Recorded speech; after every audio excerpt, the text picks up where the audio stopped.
So in one of the last videos we did on National Indoor, I said that it's my favorite place to be, except not when I'm getting stuff fixed.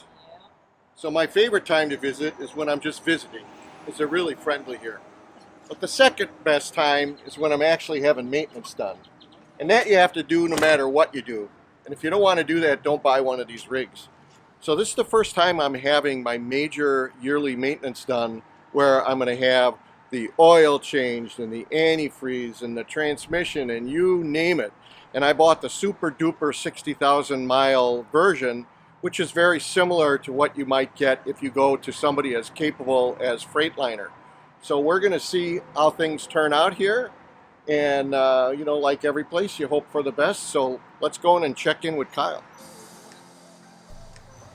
Okay, so now the excitement begins on a stay like this. If you didn't do your planning right, I suppose you can swing by the dump station here and take care of that before you put your rig away, possibly the day before arriving like we did. But on this episode, what we're going to show you is some of the things that you can expect to have happen to you and your rig while you're here for hopefully planned maintenance and not something that is a surprise. A little bit later in our episode, we actually will show you some items that actually needed attention that we didn't know about, and we ultimately had to move on and go to a Freightliner shop to have this work done because it was a little bit too major of an issue for National Indoor to clog up their whole service bay area for. And we'll have an episode on that coming up, and that turned out well. So sit back, come along with us, and we'll show you what it's like to spend a couple, 3-4 days at National Indoor RV Center and get your rig worked on. So we're going to go up to the upper lounge. They do have an elevator for those who need it. We are opting for the stairs. Mark said he'd go. You can relax here. You got a nice TV, 2 TVs. So it's nice too. You've got tables. You can eat. This is the whole reason I came for service right here. Oh God, you're so easy. All I gotta do is concentrate on not breaking my teeth. Oh, Mark, don't take a chance. We just left checking in. Got here a day early. We're gonna give you a little tour of where their service bay is. Well, if we were normal, we'd be getting in our Honda right now and be driving down this way to find where our rig is in the campground. But Sue left the Honda keys in there, so in we the have rig. to walk. But you know what? That's a good opportunity. Oh yeah. I want to show you a company that has invested in this building. Now, about 4 years ago when we first started RVing, we were here. And this indoor storage building that's shown here was also storage, sales, and service. And on the far side of this was a building that was dedicated towards doing wash. This area here was just a wish for them because there was some kind of a mobile home type business that was here. Well, they ended up buying this property, and then they plowed everything under and they built this facility. And just look at every rig you see, there's another rig on the other side. Oh my God. So there's 12 double bays here. And one of the things I want you to notice when we're walking by places like this, look in the background. Just don't look at the rig. Look at the parts that are there. And for instance, you see right here, there's a refrigerator. Now imagine how much fun it is putting that in here. And I'm here to tell you that I've always thought that to do that, you have to take the windshield out. So trust me, I'm going to ask some people around here that have replaced those if there's a model that's smaller. So let's face it, our particular refrigerator was put in June of 2013. All right, we met these people in our KOA. They're here, so we'll see them somewhere. So the other ones that gave me the idea to come here, they were saying, yeah, we're going to shoot over to National Indoor and get something done, and then we'll be shooting back. And I said, well, are they that close? We were in Arlington, Texas. We were at a KOA, and we picked that place so that Sue could fly out to visit her family. And lo and behold, I called up here and I said, you know, I was going to have all my Freightliner maintenance work done, but I'm not driving by the location in South Carolina until essentially November of this year, and I just didn't want to wait that long. Yeah. So I'm going to have it done here for the first time. Usually I just have coach repairs and system repairs, but I've never had just run-of-the-mill oil change and transmission, and, you know, water, what do you call it, radiator fluid, coolant changes, generator work. So that's what we're going to have done here. All right. So we just came up to the coach. They had parked the coach and they plugged it in, and we wanted to make sure that in case we just start walking around here. But the reason I wanted Sue to turn the camera on is that Pat and Paul, in particular Paul, like one of the guys that we were hanging around with RVing all the time, he can't sit still ever because he was a successful farmer. The reason he was a successful farmer is he's always doing something. So one day he said to me, and he says, "Hey Mark, you want me to completely rebuild your electrical on your coach and install your autoformer and your Hughes watchdog inside the coach so that you don't have to monkey around with it?" So this is a prime example of why it's nice to have that in, so that when they just plug it in, you are already protected. You already have your safety things, yeah. So let me show you what heaven looks like for a full-time RVer. Imagine living in this thing, and every time you need to have it fixed, you'd have to drop it off at a place that couldn't even tell you when they're going to work on it. Well, that's not how it works at National Indoor RV. You make an appointment, you show up on time, and the very next day, they're going to bring it in and start working on it. And in the meantime, you'll be plugged in to 50 amp service. Now, some of these sites even had the ability for you to reach over to a water line to be able to add water as needed. And if your stay was long enough that you filled up your black and gray tanks, you could go to the other side of the building and use their dump stations. It doesn't get any better than this for a full-timer. So come along with us and we're going to check out camping in campgrounds, Mark and Sue style. Come on. So my wonderfully astute wife looked at this building and she sees that there's a one-way sign here. So when it comes time for us to leave, I thought it was too good to be true. I could just poke straight out and take off. I'm going to have to take the Gauntlet Road here and come around the back. And it almost looks like there's still service bays back here, that even though that's predominantly a storage building now, they didn't get rid of the ability to use these. All right, it's amazing. This area is filled. I don't know how many rows, maybe about 6 rows.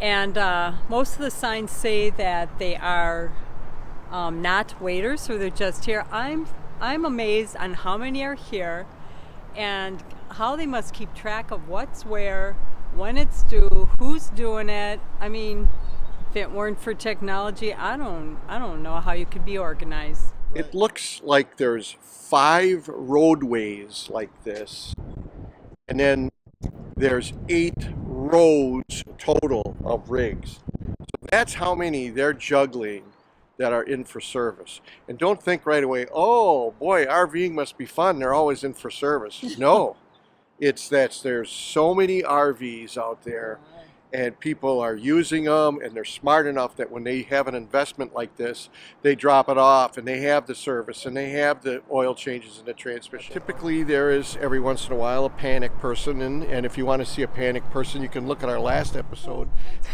when we were in Las Vegas and we had our Oasis boiler heating system replaced, but now we're back in regular mode in maintenance. Now, I want to clarify too is that it looks like 5 of the rows are for people who are just dropping off. We're in, it looks like 2 rows that are actually the campground where people are waiting like us. And even with that, they're long rows. There's a lot of room for everybody.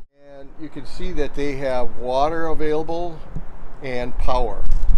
The reason it's important to have the water is if you're a waiter and you're here for 3 or 4 or 5 days and they're working on something that takes more time with that, when they bring your rig in, they can either swing by the dump station and dump it for you, or we've been to some of their facilities. I don't know how this one is, but in Atlanta, for instance, each and every one of the bays actually has its own dump pipe.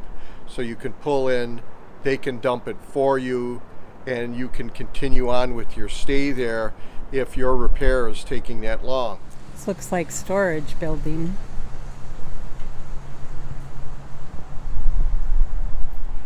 One of the reasons you store indoor like this is obviously, probably the biggest reason is to protect your rig from the sun and to protect it from hail, especially when you're in areas where you're in a storm track where that just happens, like, you know, multiple times per month. But the other thing is extreme temperature, and I can tell you it's 85 degrees outside, and when I'm walking around out there, I'm getting all sweated up. And I'm standing in here while I'm walking because we're going back to look to see if there's a service bay here. And it's really cool in here because it's shaded and it's got a good insulated roof. But then they have many of these vents here that have some type of an automatic control here to be able to modulate these shutters when it gets real hot or real cold. So that's one of the beauties of storing in a facility like this that's really well technologically made. And you can see that there's sprinkler systems in here as well.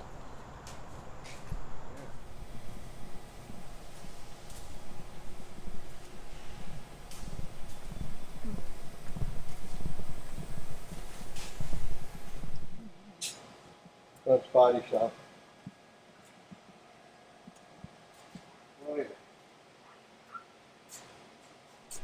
So as it turned out, we went and looked inside of each and every one of these bays, and the 1, 2, 3, 4, 5, 6, 7, 8 bays that are here, this is all the body shop prep and reinstallation work, and we're going to go and take a little look-see at the paint booth right now. Lots of different equipment in here. So for the guys that know what they're looking at, they can see it right away. But for instance, you have here a press brake, if all of a sudden you need one of those to fab up a little bracket. Or if you need a chop saw, you have that right away. What about if you need to sandblast something? You've got a little sandblast booth here. This place is stocked and ready to work on your rig. As we're walking alongside the building here, we noticed that there's another dump station, and we call this the number 2 dump station. Oh.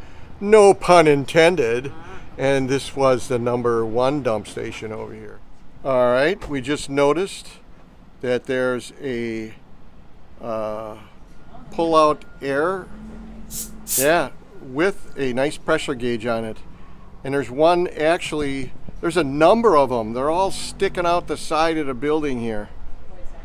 We did a video when we were in the Atlanta National Indoor RV Center, and we showed you how they washed them outside with a kind of an automated machine that they had that they would push along the sides of the coach. And this place has got a little bit different setup where they'll wash it inside. You can see they have that awesome scaffolding there to be able to get all the way up to the top and along the side. And they're out of the sun here and they're out of the weather working on it. Now, the way we understand it, right next door to the main building here, this doorway here, we'll figure out a way to get in there. That is the main paint booth for the body shop. This is a golden opportunity to show what one of these paint booths looks like when there isn't a rig in here. And trust me, I'm super surprised that this doesn't have a rig in it. Yeah. Because this type of facility is really in demand. But you can see here, you got the constant ventilation. They've got these walkways here, when you're working on the top half, that you can safely and comfortably work on it. Absolutely great lighting. It looks like they had a pole across here and they were doing some painting for components so that you can paint components in a controlled environment as well. So this is the type of environment you want your coach in when they're working on your paint job, so it can end up as good as it did in the factory. Because trust me, in the factory, this is the type of facility they painted in. If you're going to get your RV fixed at a place that's doing it in the back somewhere on an area that's you know, taped off with curtains or something, good luck with that. There's Myles. He snuck in without me being able to get him. So it pretty much never gets easier than this.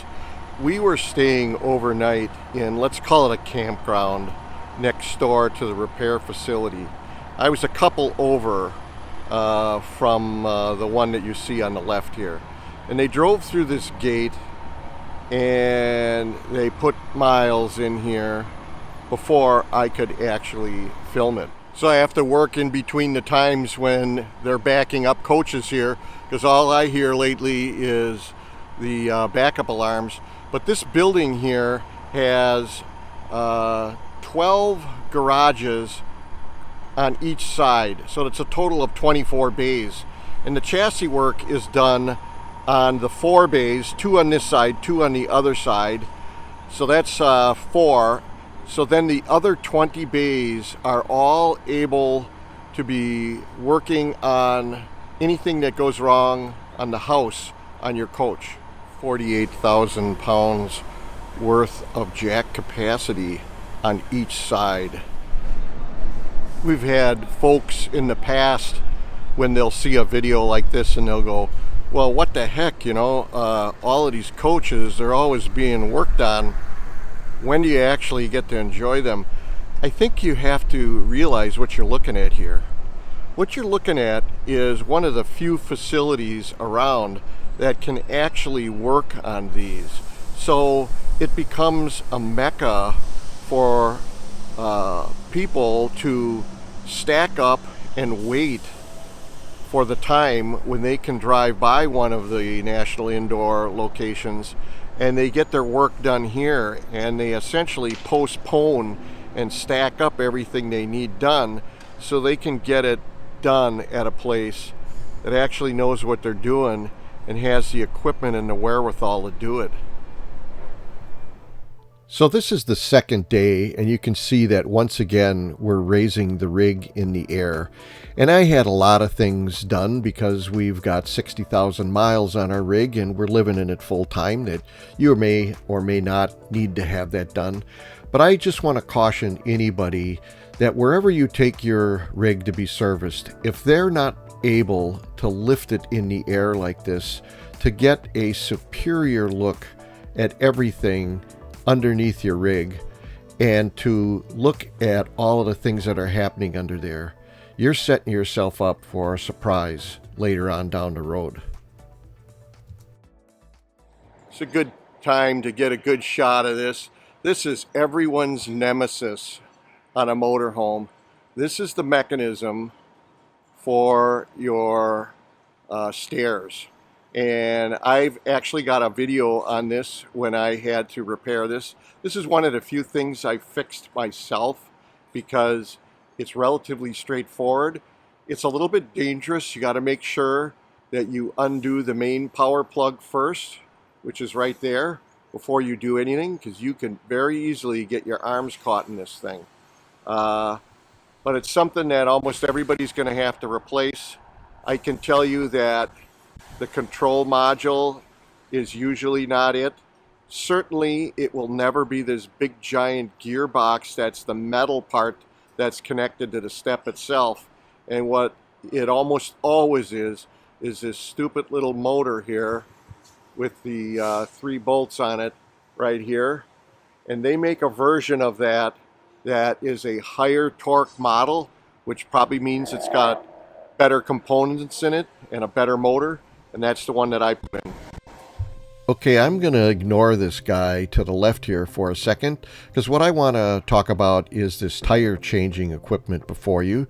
You can see that there's a state-of-the-art balancing equipment that works in concert with the changer, and this will allow you to schedule in the 5 to 6 year range a complete change out of all your tires. Well, while you're in there, I would suggest that you throw the retro bands in the front tires and be done with it, and be as safe as you can get when you're out on the road. Well, back to these two guys. I knew I was in trouble when mechanic number 2 was called in to substantiate what mechanic number 1 was finding out, and that was by virtue of this shop being so clean. They knew that these drips were in fact from my rig and not from the last 10 or 15 rigs that were in there. So they immediately knew what it was. They checked all the standard places that it leaks out of, and sure enough, I need a water pump. Now, National Indoor has wisely chosen to draw the line on what level of tearing into an engine they'll do, because they could very quickly clog up their shop for everyone else. So in a few days, we ended up at a Freightliner truck repair place for a new water pump. So if you've watched our channel for any amount of time, and you've seen all of the repair videos that we've had in the past, you could ask yourself, like, is this all really worth it? And the reason I'm showing you this view right now is I can tell you that as far as we're concerned, what I just showed you was a magic carpet. Because Myles has everything that we own in our entire life inside of it.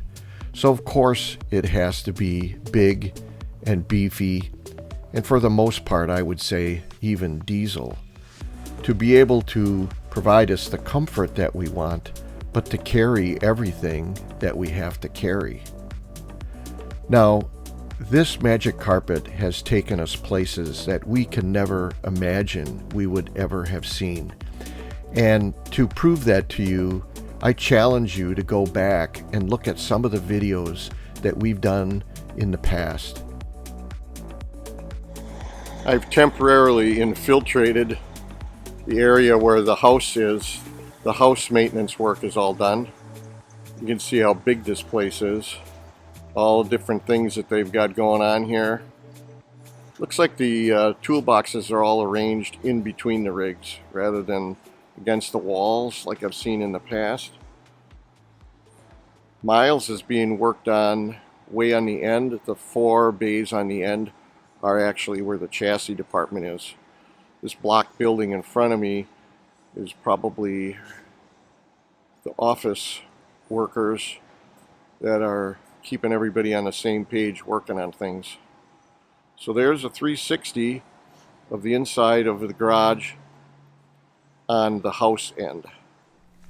So we're here getting repairs at National Indoor RV, and you can see we actually even had it in our schedule that after the Wasp Museum, after staying in Arlington while Sue went and visited the family, we knew we were going to stay at National Indoor, and then we were going to go to Jetstream and look at things at the Space Center, and on and on and on. And that required us to do this dip down and go over to New Orleans before we eventually end up going back home to Wisconsin. So we're right here in Lewisville, and this would be the trip, and this is the trip now we're going to take, is because it looks like we've got to go to Premier Truck Group of Dallas, because guess what? The Chan Man's got a water pump leak. Yay. So we're going to be going to this place, Premier Truck Group of South Dallas, and it is an oasis Service Center. So that means that they understand what it's like to be a full-timer, and they will have an area that we can plug in. And I just called them, and the miracle is that they're going to be able to work on us on Monday and at least diagnose and tell us what the part is and that kind of stuff. And hopefully my rig isn't too old and they'll be able to get it in. And he says it's about a one-day job. And now we got to go to either a Cummins or a Freightliner, and we're choosing to go to Freightliner, I guess, because of the Oasis. The Cummins, I think, would be more of a truck place, and we would be more of treated like a truck customer. I don't blame them. Their bread and butter is making money on working on truck engines, so we're going to stick with the Freightliner. All right. Prost. Here's a good example of the level of complexity that National Indoor will undertake. Obviously, this must have been some collision, and all the way back from the cap being cracked. Remember, this is not the body work shop yet. This is the house area. So first they got to put some of Humpty Dumpty back together before they can do the body work. But they're doing some major work on this slide mechanism here. Wow, I'm going to take a look at that. I just happened to be walking by this room, and I'm going to walk in here to take away the diesel noise. But look at this. Look at this nice wood shop they have here to be able to do some tune-up work on your interior if you need it done. Take something apart this far down, you have to really know what the heck you're doing to be able to put it back together again.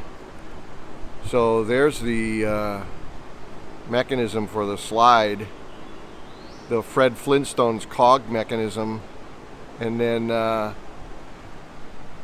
there's a shot of the slide motor peeking behind the scaffolding here, and there's those all important motor mount bolts which you have to keep tight, otherwise you're going to have problems breaking off these hubs on the gearbox. Well, Myles is way down there on the other end of the building, and Sue and I are in this corner up in this lounge doing our thing.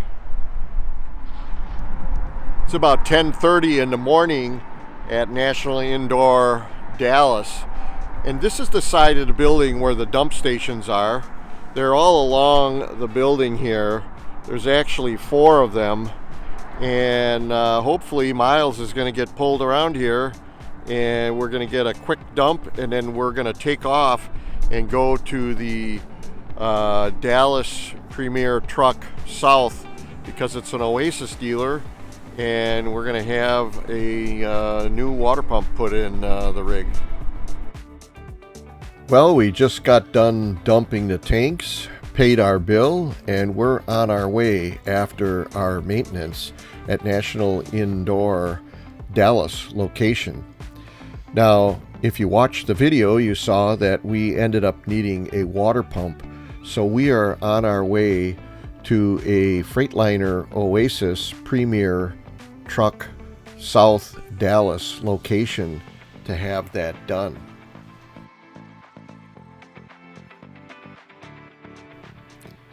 If you're new to the channel, we'd suggest that you subscribe so you don't miss out on some of the great things that we're going to be working on shortly, not the least of which is we're going to show you how things turned out for our water pump repair at this Freightliner shop we went to. I'll give you a spoiler alert, it turned out great, but we'll show you what it's like to spend a couple, 3-4 days in a place like this, waiting for and eventually getting your work done. The other thing that we've got coming down the pike is we are going to update our cost to RV video, and that will be a real eye-opener. Stay tuned. And thanks for watching and stopping by. We'll see you next week.